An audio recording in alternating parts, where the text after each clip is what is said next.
Hello, my narcissistic abuse family. I'm thrilled to be back. I was down and out for like 2 weeks with the flu. It's a privilege to get older. I will always say that, but no denying the fact that getting older changes your resilience to illness and things like that. It took me legit like 2 weeks. It was not COVID, thankfully. We passed those tests, no issues.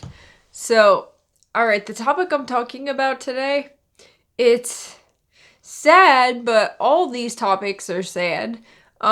It's in regard to our self-esteem, our self-worth as a result of narcissistic abuse. So when you're a victim of these monsters, they strategically degrade you all the while, and they do it in the most subtle, passive ways so as not to be detected by their audience, right? Narcissists are always putting on a show, trying to portray themselves as decent, good human beings, and behind the scenes, the ones that suffer, like us, the children of these narcissists or partners, they're marginalizing us, they are criticizing us, they're making us feel like garbage.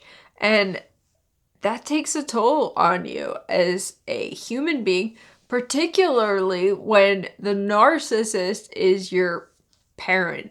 They don't deserve the esteemed title of being a parent, but for, discussion purposes in this video, that's who I'm referring to. Your mother or your father, the narcissist that raised you, they have destroyed our sense of self-worth and self-respect, everything. Because in your critical formative years, throughout your childhood, this is when we're supposed to be establishing healthy self-esteem, healthy relationships, healthy ways to interact with others. And when your narc parent is a tyrant, their focus is constantly on putting you down to elevate themselves. They're pathetic and it's reprehensible, but that's what we dealt with. So it's absolutely logical in adulthood to struggle with feelings of, our self-esteem, obviously, but feeling worthy. And this sucks because of everyone, we're the most worthy of them all. We are genuine. We are receptive. We were vulnerable to these malicious monsters that took advantage of us. But being able to love someone involves being able to demonstrate these characteristics, to absolutely be vulnerable, to put yourself out there. And narcissists don't have that capability, so they do everything they can to target us and rip us apart for having these endearing qualities, because narcissists are immature, they're trivial, they're jealous, they're envious of everyone in the world, including their own children, and they do a darn good job. They commit their entire lives to dismantling us and marginalizing us and making us feel unworthy. That's their end game. And they're successful to an extent, but we're all here and we're all working on it, so they're not going to be successful ultimately. We win. But feeling unworthy is absolutely a result of this abuse. The thing with narcissistic abuse is most of us dealt with covert narcissists. That's the subtle abusers that hide their evil. And again, they have like two faces, public and private. And in public, they're always trying to put their best foot forward. They're falsely representing themselves to act like they're a good person, and as their child, we're the ones that suffer behind the closed doors, or as their partners as well. I did a post recently, and it was so sad to me. It's like there was such a resounding response from everyone on the gram, and it's awesome that we're all validating each other, but it's just so sad to me that my post was about that I have my husband and our beautiful children. They're my world. They're my real family. They're my life. And I love them indescribably, immeasurably. And the post was, I know that they love me. My husband, my children, they tell me this all the time. And I know it, like logically, I get it because I love them too. But emotionally, it's a different story for me. It's like, logically, I know they love me, right? But I don't feel it. Like, I don't. And that's all a result of not having healthy self-worth, healthy self-esteem, self-respect. It's like, how could they love me? When you've gone through decades of being told that you're a piece of crap, that you're not worth anything, that you're a problem, that you're inherently bad, all of these things. It's so hard to be able to accept love and to feel worthy of it. And as I said, the joke of it all is that we're more worthy certainly than the narcissist. I mean, that's a given. But generally, like, we have an appreciation for people and we have a respect for others that we would not have had it not been for these treacherous, tragic, traumatic experiences that we've had. So, and as well, most of us are empaths. So we possess that ability to relate to others, to absorb other people's emotions, and it's a sympathy that's unmatched. So absolutely, feeling unworthy is a result of narcissistic abuse, and there's ways that we can combat this, and trust me, I'm working on it myself. So in an effort, I wanted to say this too. So victims of narcissistic abuse often display symptoms including, not limited to, attachment issues, problems with decision making, weak boundaries, because we were taught not to have any boundaries, right?